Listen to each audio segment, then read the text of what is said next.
Welcome or welcome back, yada yada yada. Look, no intro for real. Let's just get into it, okay? Because today I feel like I'm on 10. Now listen, Roddy Ricch was genuinely one of my favorite artists at one point.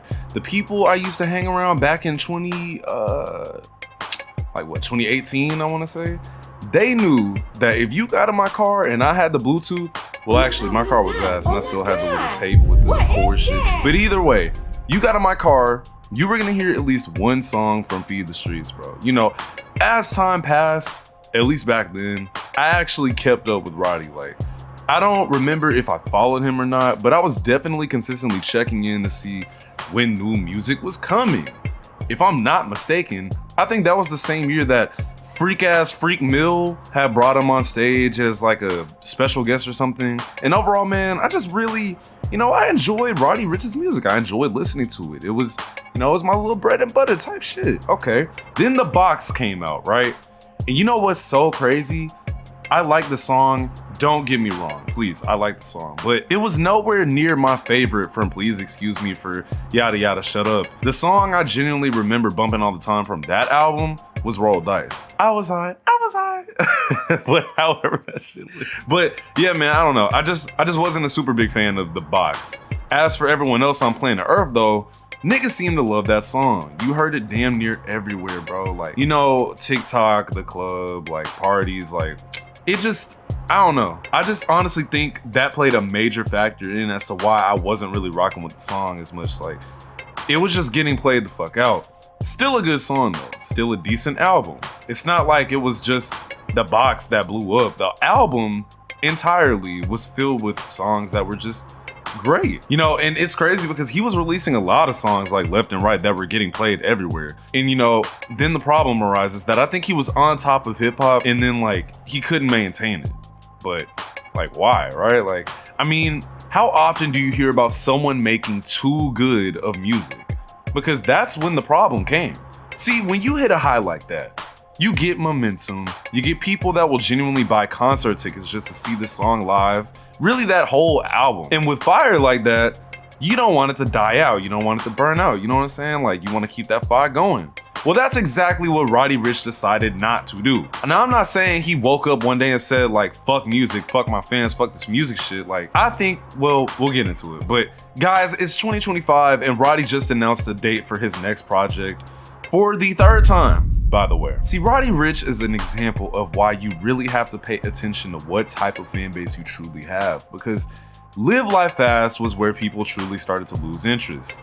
I personally feel like he tried to do the Patch method of being mysterious and not saying too much, like, the Cardi method, the Travis method, the Frank Ocean method. Those moves were executed way too early in his career, and it backfired in a devastating way. 2 years was way too long of a wait for the quality of music on that fucking album, especially compared to the Antisocial shit. On top of the fact that it's just kind of ass. Like, I'm not gonna sit here and lie. Like, I couldn't name one song off of that bullshit, and for good reason. Because when I went back and listened to it for this video, I immediately understood why I didn't remember it. My brain blocked it out. Did you really think that this bullshit had the same longevity as The Box and Antisocial? You're drunk, and you're gonna have to come down to the station to answer a few questions. For example, what the fuck were you thinking, Roddy?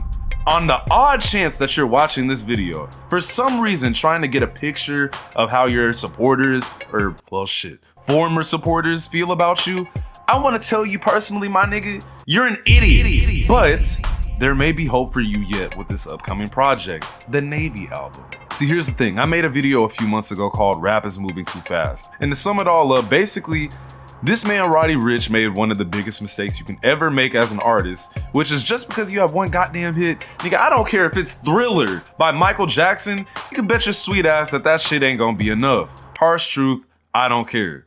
What he should have done, instead of running straight to festivals like Rolling Loud, is went on his own damn tour. Now, we do have to remember that he went up like crazy during the COVID era. Like, I'm not dumb, bro. But I'm just saying, the year after that, I don't know if y'all remember too well, but niggas was definitely back outside and touring. And what Roddy should have did that. I feel like when you catch that tour and build that fan base up, it's gonna take you a lot farther than just The Box. That weak ass song. I'm sorry. Now, this is gonna be a bit of a reach, but I want y'all to bear with me real quick, okay? Cause I know I kind of shit on that album a little bit, but I don't think y'all really get it, bro. This nigga Roddy don't be talking about shit in his music. And I'll get into Survivor's Remorse like a little bit later into the video, but personally, bro, it usually isn't a driving factor. Like, I don't need to hear lyrical, smirical, lyrical bullshit. If I want that, you know, I'll go listen to Dax's garbage ass, or Token, or NF, or Joyner Lucas. In fact, I actually kind of detest that bullshit music simply because those types of people make rap like a whole ass skill gap. I'm not saying they're bad at rapping, I'm saying they're bad at making rap music. Because I think the point of music is to literally enjoy it. Enjoy the sound of it. That's why it exists. And if I'm being honest, I don't really think Roddy Ricch's sound is all that good. Let me explain though, just hold on before you leave that think piece in the comment section that I'm for sure not finna read, right? The first real song off of this garbage ass album is one of the worst songs I've ever heard from this nigga a day in my life. Like, it's called Thailand, and I remember listening to it with the straightest face of all time because I was genuinely mad. You know, Bird lounging by the pool. You know, Dumbo coming with the woo. I think Keefa just bought some new sneakers. 5,000 them bitches brand new. I was riding on the jet with Lil Seti. He my little bro, but that nigga heavy. Pause. I spent 25,000 on her titties. Took her ass fat right on her belly. I want some diamonds, I want some baguettes. Like, shut up, nigga. God damn. Like, this is my thing, bro. Respectfully, I don't even care. Respectfully or not, this shit sucks. In less than 10 lines, you basically summed up everything rappers usually rap about. Money, clothes, women, diamonds, like, oh my God, bro. Like, yeah, it's cool, I guess. So you can quite literally imagine that after that, it ain't too much else you can really say that's gonna impress me or leave a mark. Like, we have a whole album to get through, bro. This is track 1 we're talking about, and you've already mentioned all that shit.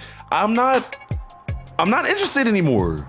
I'm sorry, but this just doesn't move me in any way, shape, and form. I don't know, I guess this is low-key a low blow because even his biggest song, The Box, he's not talking about shit on that song either.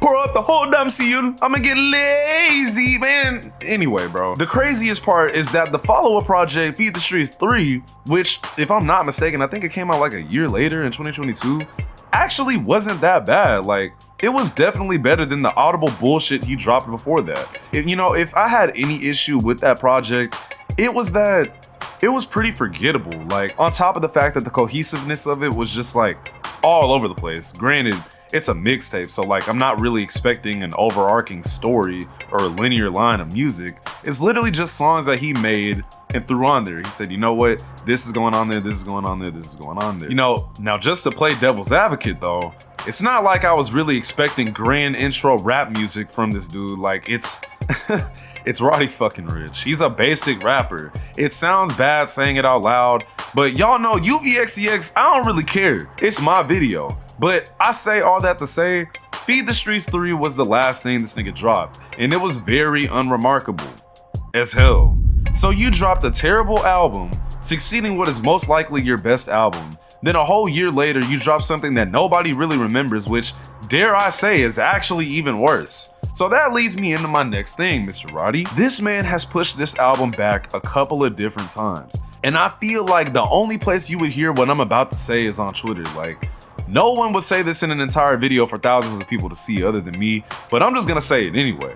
At this point, nigga, Roddy, just keep it. Like, because it's like, you keep pushing back this Navy album, right? When realistically, if we're being honest, this is your 3rd studio album, not mixtape, which took, what, at least 4 years? You're on Cardi timing right now, bro. And you're on Cardi timing without the Cardi fan base. Roddy Ricch, you're not him, bro. I'm sorry. Like, did I like his music at one point? Yes, without a doubt. But to put it into perspective for you, the last genuinely memorable thing he did for me was get his Grammy stolen last year or some shit. Like, I don't even remember. And then before that, he dropped a very well-made album back in 2019. So within 6 years, you just haven't done much of note, which wouldn't be an issue if you like sucked.